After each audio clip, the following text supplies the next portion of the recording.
During an interview, I was asked a very difficult two-part question on my thoughts on the art of cinema, but I completely disregarded the ridiculous question and spoke of a deeper truth, an ecstatic truth.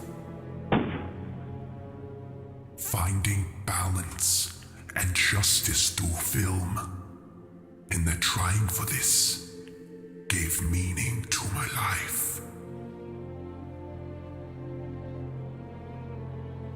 The bullet was thought to be insignificant. I have been shot by much heavier caliber.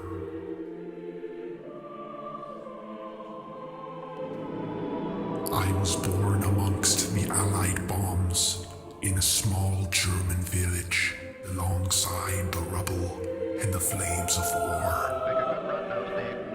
It was a wonderful way to spend a childhood.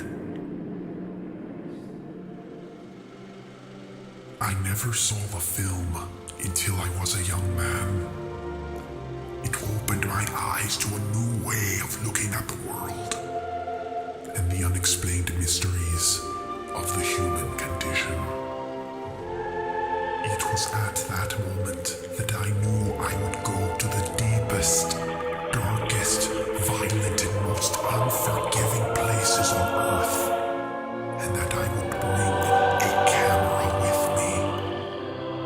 I would not be just a filmmaker, but a poet.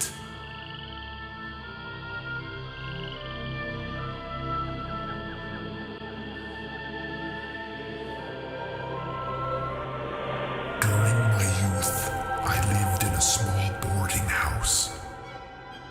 One of the other residents was actor Nicholas Gunther Nanzinski. I would watch this man destroy everything in sight with his ferocious temper. Once, he threw an encyclopedia. It hit me in the face, fell to the floor, and opened to an entry on filmmaking. It was all I needed to get started.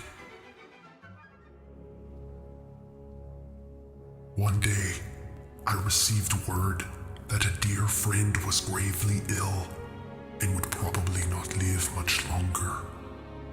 So I walked solo for over 2,000 kilometers to see my dying friend. I believed this was the only way to inspire her to stay alive. On this expedition, I would learn and experience everything one needs to truly understand what it means to be a filmmaker, and that cinema is the inner chronicle of what we are. Without it, we would be just cows in a field. After a while, I would hear voices in my head. The noise sounded to me like angels singing. They would tell me never to give up on my films. Unless they weren't very good, and in that case, I should pursue another career and stop wasting my time on such foolishness.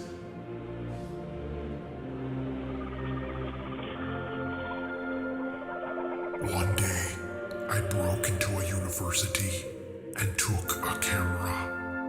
But it was not theft. I had a natural right to it, like a tool or a necessity. I went on to make numerous films with that stolen camera. 3 films in Africa, 2 in Antarctica, 1 in Australia, and 7 in the Amazon.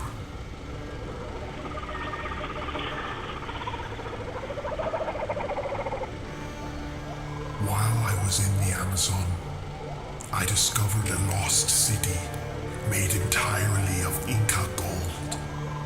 I used the gold to fund my next film, which was about a conquistador looking for a lost city made of gold. Art began to reflect reality. It was my first collaboration with Nicholas Gunther Nanzinski, the actor who lived in my childhood apartment. Death threats were made between Nansinski and myself almost daily. The film consisted of mostly long, uninterrupted shots of nature in its truest form. I was able to transform these landscapes.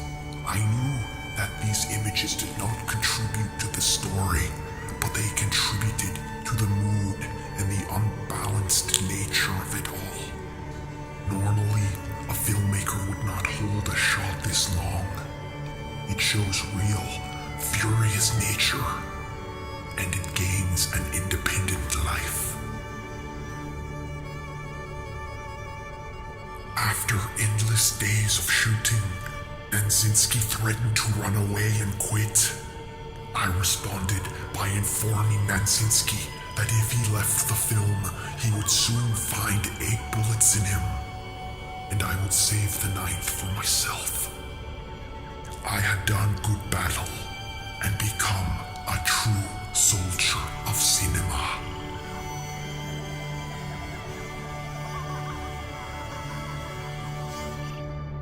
One day, I met with a young aspiring documentary filmmaker.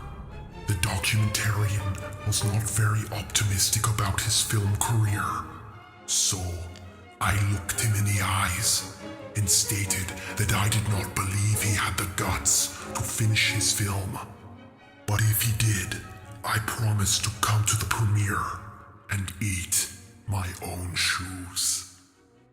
My words inspired the documentarian to fulfill his cinematic dreams.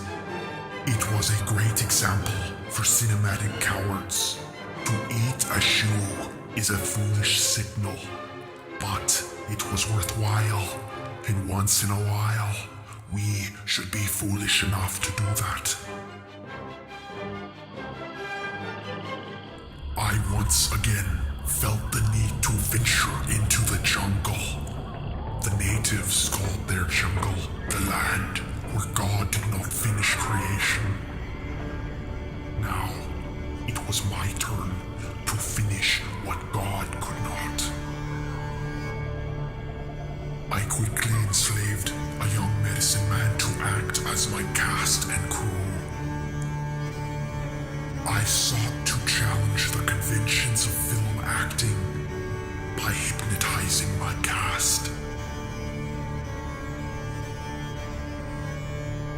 It was not an attempt to control them, just a stylistic effort. I don't think it worked on Nansinski anyway.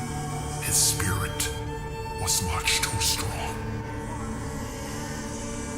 Everyone except for myself had lost faith in the project, but I would not abandon the film. If I did that, I would be a man without dreams, and I refused to live like that. The young documentarian came along. He wanted to capture the madness that occurred behind the scenes. He was making a film about a film. A poet must not avert his eyes.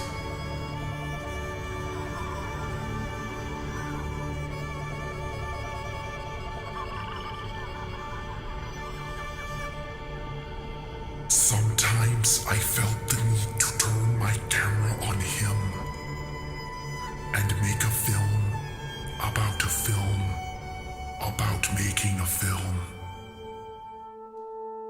The film was finally complete, and it won many awards at numerous film festivals around the world. But I was unable to accept them because I do not believe in rewarding art. Prizes are for dogs and horses. I was also locked in an African prison at the time and was unable to attend the ceremonies. I escaped the prison and continued on with my next film. Once again, I would cast Nicholas Gunther Nansinski, but this would be the last time we would work together. Nanzinski suffered from a fatal heart attack while filming, but like a professional, he kept acting, and I kept rolling. Films don't cause revolutions, but they have the ability to change your perspective of things. It's the work of illusionists. I would next produce a documentary about my love-hate relationship with Nanzinski and the films we made together. Critics and audiences alike soon recognized the documentary. So I did an interview for a television show in Hollywood to discuss my latest documentary. I was asked a very difficult two-part question on my thoughts on the art of cinema, but I completely disregarded the ridiculous question and spoke of a deeper truth, an ecstatic truth. A shot was fired by an unknown gunman. The bullet was thought to be insignificant. Immediately after I finished my autobiographical tale, I fell to the ground dead. After a lifetime of making films in the most treacherous and unforgiving corners of the world, it was Hollywood that killed me.